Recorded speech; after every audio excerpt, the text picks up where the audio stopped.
first priority remains the containment of the disease. At the same time, our efforts are also focused on strengthening preparedness. We have initiated contingency planning on the EU level. We are also providing support for development of Member States' national contingency measures, as we highlighted during the Extraordinary Council meeting.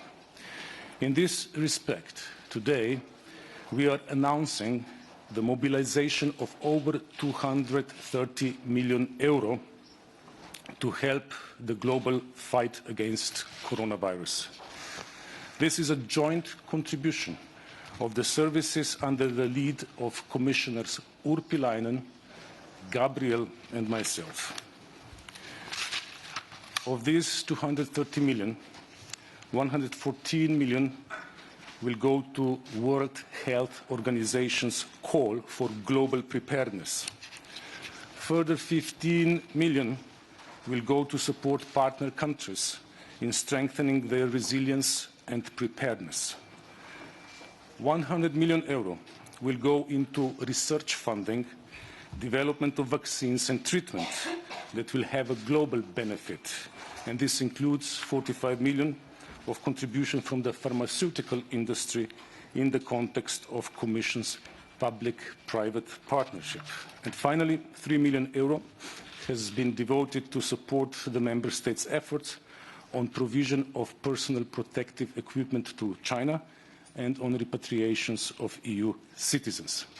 I will stop here and I will now pass the floor to my colleague Kyriakides. Stella, please. Thank you. Good morning, everyone. We have said many times that, like all viruses, know no borders. This is also evident in the case of COVID-19. And as Commissioner Lenarčič has already said, and I would like to repeat, we can only address and contain this outbreak and avoid further global spread if we all address it at global level and work closely together, having, of course, as our main priority protecting our citizens. We've been following the developing situation in Italy very closely over this weekend, and these rapid developments over the weekend have shown how quickly this situation can change. The situation in Italy, of course, causes concern and show how important it is that Member States are prepared and stand ready in case they are also faced with a similar situation. I would like you all to know that I have been in very regular contacts with Minister Speranza over the past few days and have been informed that necessary measures for both tracing and contain the spreading of COVID-19 have been taken. Here I want to repeat what Commissioner Lenarčič has also said and commend the Italian authorities for taking some such swift and efficient action, and also with great transparency, which I believe is very important. Since Saturday, daily contacts at technical level are taking place with the Italian authorities, the Commission and the European Centre of Disease Prevention and Control and WHO Europe to discuss the situation that is evolving. In the context of our contacts with Italy, I would like to inform you that in agreement with the Italian authorities, a joint WHO-ECDC mission will be sent to Italy tomorrow. In view of also the recent developments, we have asked ECDC to update their risk assessment, taking into consideration this developing situation in Italy and possible scenarios and actions that may need to be taken in view of this. This risk assessment is, as we speak, discussed with the ECDC Advisory Forum and will also be discussed with Member States in a meeting to be held this morning by the Health Security Committee. ECDC is also reviewing contingency plans in Member States in case we have an outbreak of a higher number of cases. To support preparedness, we're making quick progress on the joint procurement procedure to support access to personal protective equipment, which we had already announced, and this is proceeding rapidly. We're also looking at what funding mechanisms can be activated within the EU to provide support if necessary. From the side of the Commission, and I will be ending with this, we've been working with Member States on contingency planning from day one to look at the preparedness at different levels and to ensure that we have not only the necessary information on how to deal with cases, but that there are other procedures for contact tracing and sufficient laboratory capabilities. In view of this situation, what I would like to say today is that we are going to do our utmost to support Member States to address the situation. We need to take this situation, of course, very seriously, but we must not give in to panic and, even more importantly, to disinformation. We need to be very united in our response, coherent and coordinated. We need to keep each other informed in real time, because only with this coordination are we able to address this situation. Thank you so much. Thank you, Commissioners. Now we'll take a round of 3 questions. As a procedural matter, please wait for me to acknowledge you, introduce yourself and tell us which media you're working for. The lady in the back. Yes, Sophie Petitjean for Le Monde. I've got a question.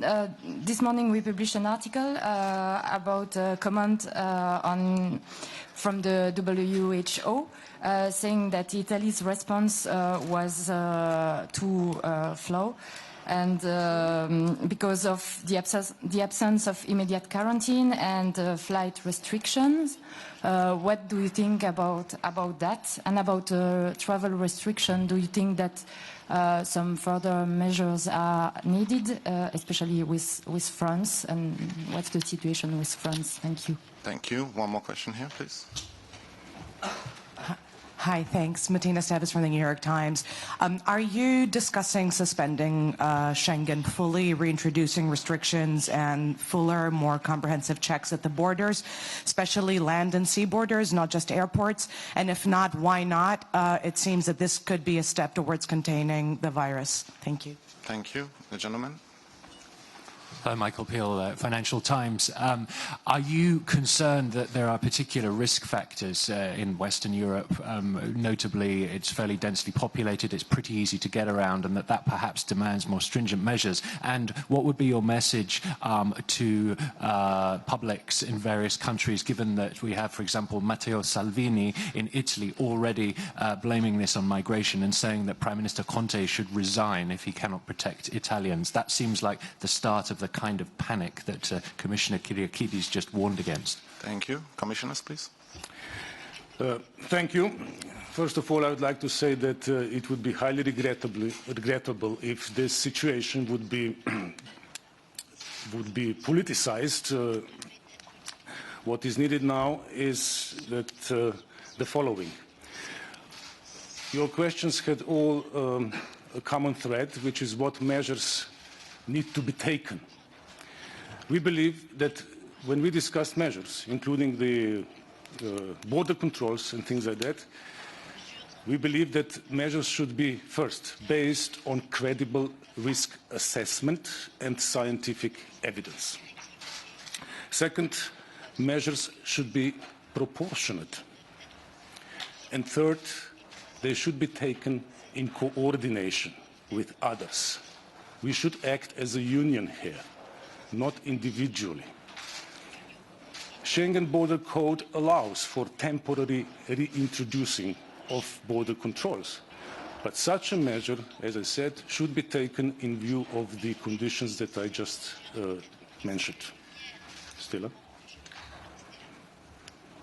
Yes, coming back to your questions. First of all, I want to reiterate what I have already said, and I want to comment the Italian authorities for acting both efficiently and swiftly over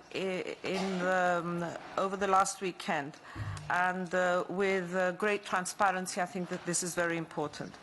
The second question that you had, which my colleague has already answered in terms of border controls, you understand that we are facing a very an unfolding situation, a complex situation, and any decisions made need to be based on risk assessments and scientific advice and need to be proportionate. We are providing guidance to Member States through ECDC for this, and I think it is very important that we stress that for the moment WHO has not advised imposing restrictions on either travel or trade. There are at the moment varying measures implemented across Member States, and this has been over the last few weeks. For us, it is important that any measures taken are coordinated and we find a common and aligned position for the EU. I'm sorry if I have missed any of your questions. If I have, can you please repeat it? Sorry, please. Can I just follow up on the issue of Yes. border controls? Yes. Are you telling us that the Commission will wait for the World Health Organization and the ECDC to explicitly recommend reintroducing Schengen border checks or even higher levels of travel restrictions? Are you going to wait for the World Health Organization and the ECDC to make that recommendation, or will that policy be taken on by someone else's initiative? Commissioners? Let me explain that these kind of measures are taken by Member States. Member States' competence.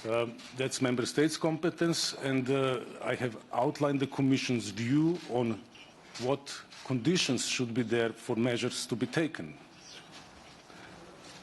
Credible risk assessment, proportionality, and coordination with other Member States. I'll just repeat it because I want to be absolutely clear on this.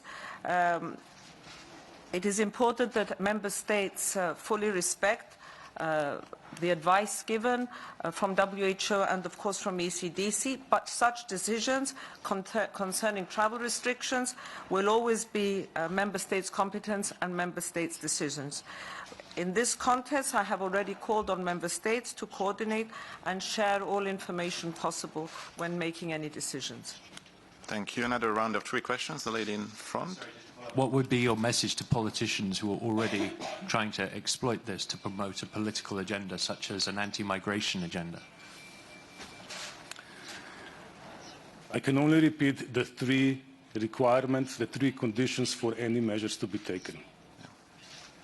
There are no other reasons why there should be travel restrictions or border controls, but these 3. So there has to be a credible risk assessment. I know I'm repeating myself, but there has to be credible risk assessment. There has to be proportionality in measures taken, and any measures need to be taken in a coordinated manner with other Member States. I want to say that I fully understand that there is concern, and I also want to use this opportunity to share our sharing of this concern with people who are affected by this spread, and also the condolences to the families of those who have lost their lives. What you actually asked is exactly what I have said that we need to avoid. This is a situation which is a global concern. It is a concern especially to us and to the Member States, but we need to act based on scientific evidence, and any different types of interpretations of how we need to react to this, I think will not be helping in us being able to address this problem in a coordinated way. Thank you. If you have a follow-up, please wait for me to acknowledge you and call on you to raise the question. The lady in front had a question. Bloomberg News, Proina Lyubov. I would just like to clarify, so it is up to member states to make their own decision on shutting Schengen travel, and you have addressed all the member states with the view of having a coordinated approach, and you're seeking research, credible research, for your next decision. So what will it take for EU? What kind of development should happen for EU to take a wide stance on Schengen travel? That's the first question. And the second question, do you have any EU-wide travel advice at the moment, or are you planning any shortly? Thank you. Thank you. I will take two more. The gentleman in green. Angelo Di Mambro from ANSA. You are confident, and you say that the actions must be coordinated, but what's your level of confidence in the bilateral coordination besides the action you are having at EU level, let's say, the bilateral between member states, each other? Thanks. Thank you. Last question in this round, please. Morning, Gallavotti, Edian Kronos Italy. It's just a question on just to know if the Commission has been notified by the intention by member states to take border restrictions, because we've heard that Austria yesterday blocked the train for some hours. I wonder if you have been notified of any measure. Thank you. Thank you. Commissioners? Again, travel advice is in the competence of member states. The European Commission issued its own travel advice for the Commission staff, and we did it together with the European External Action Service. The travel advice was issued already in January. It was made public, and it advised against any non-essential travel to or from China and Hong Kong and Macau. That's what the Commission did together with the EAS. The member states, of course, know about that, and they can decide on their own travel advice and measures. The coordination with the member states has been taking place all along. The Commission has activated its own crisis management mechanisms. So did the Council, and there is a cooperation in this respect. There is cooperation through the Health Security Committee, which Commissioner Kyriakides can tell you more about. There is also the cooperation through the integrated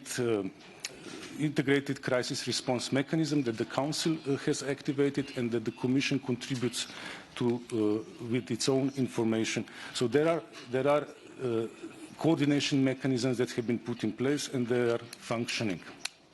As for the train issue, no, I'm not aware of any notification to the European Union about the measures taken with regard to the border control.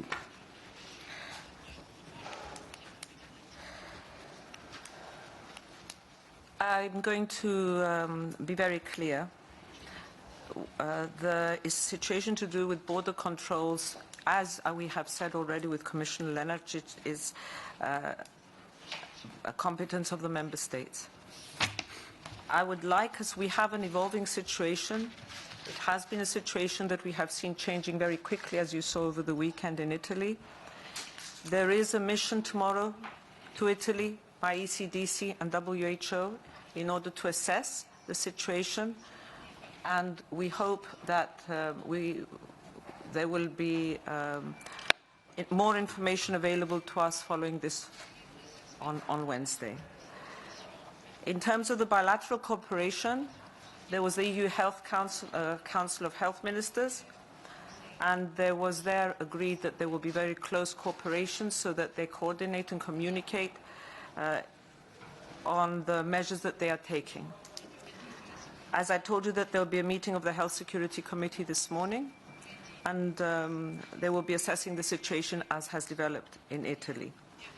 And finally, I want to just reaffirm that we are dealing with a complex situation which is constantly evolving. So we need to be extremely vigilant, but on the other hand, base our decisions on risk assessments and scientific advice. And I think that this is very important to come back to what you already said so that we don't give rise to misinformation. Concerning the trains, yes, this was something that was reported on last night, but from my information this morning, there is no change in the way of the train travel between Italy and I think it was Austria. Thank you. Thank you. We have a bit of time left. Last round of questions. Please, go ahead. Thank you. Sarah Wheaton with Politico. We hear a lot of talk, you've called many times today, for coordination among member countries, even though they have their own right to make their own decisions on these issues. Are you satisfied with the degree of coordination that is already happening? Where could it be better? And what would you say to EU citizens who may feel like, hey, we have Schengen, we have open borders, yet we're not actually seeing health ministers and member countries work together here? Thank you. One more gentleman, please. Sorry, yeah, Jack Parrott, Euronews. My question is about whether you, in your crisis management preparedness, you're already discussing some sort of coordinated suspension of Schengen. Do you have a plan? If it gets bad, do you have something in place that you will put into place? Thank you. Last question, please. I know this is not directly your portfolio, but is there a plan to start assessing also the impact to the economy of the European Union soon of the current situation? One technical question for you. Will you inform us after today's meeting of the coordination meeting that the Commissioner was discussing before? Should we expect a press release or something? I will come back to you bilaterally after this event. Thank you. Commissioners, please. On coordination has been taking place, but it can always be improved. That's why we are calling repeatedly for better coordination among the member states, plus with others. This is not only the Union issue, the issue for the challenge for the European Union, it's a global challenge. Second, on various scenarios like coordinated suspension of Schengen, we are not going into that at the moment, but we are working on various contingency planning on various scenarios, but these are contingency plans. On impact on economy, of course there is impact on economy. There will be impact on economy depending on how long and what dimensions this challenge assumes. However, I would like to reiterate what I said already at the earlier stage of this outbreak. For the Commission, public health is a paramount concern. It is a top priority and we shall act accordingly.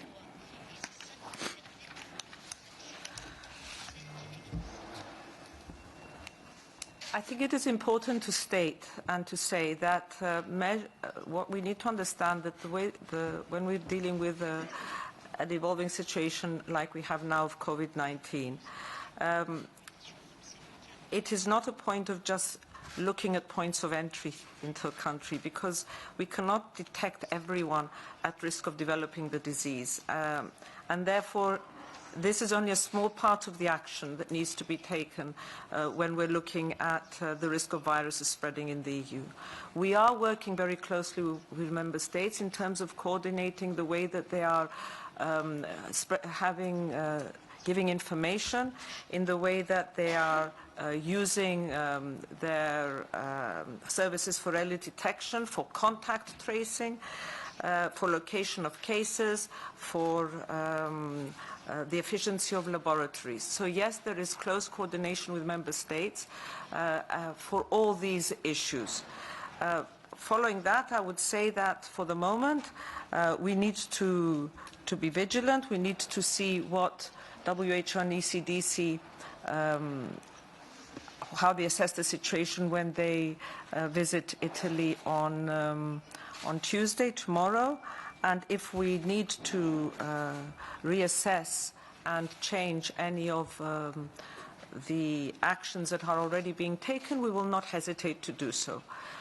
I want to be absolutely clear that we are on, not I would say a daily base, almost an hourly base, looking at the situation that is evolving. But you yourselves have seen how quickly the situation can change, as it has in Italy.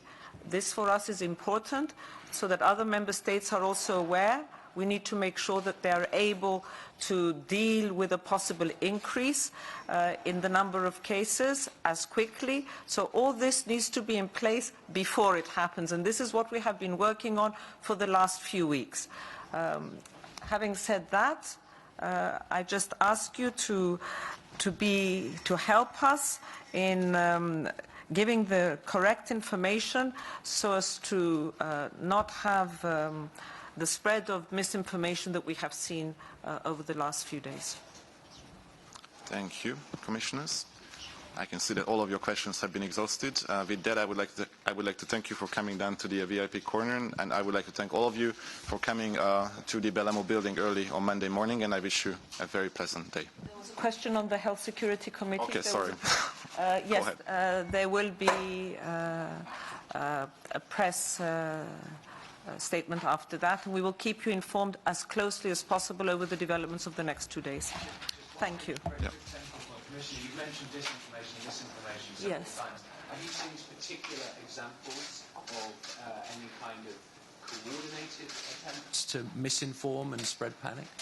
I'm not saying any particular examples. You yourselves asked the questions. I'm just saying that when we have a situation which justifiably is causing concern, any situation which causes this kind of concern, one needs to be very careful that we give the right information to citizens who are already concerned. So I just want to be very clear on this.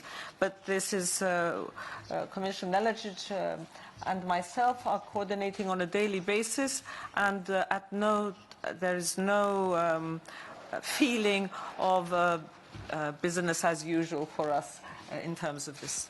Thank you very much. Thank you. Thank you. Thank you very much. Well, maybe bilaterally, we will check bilaterally with you the question. All right. Yeah, thank you very much.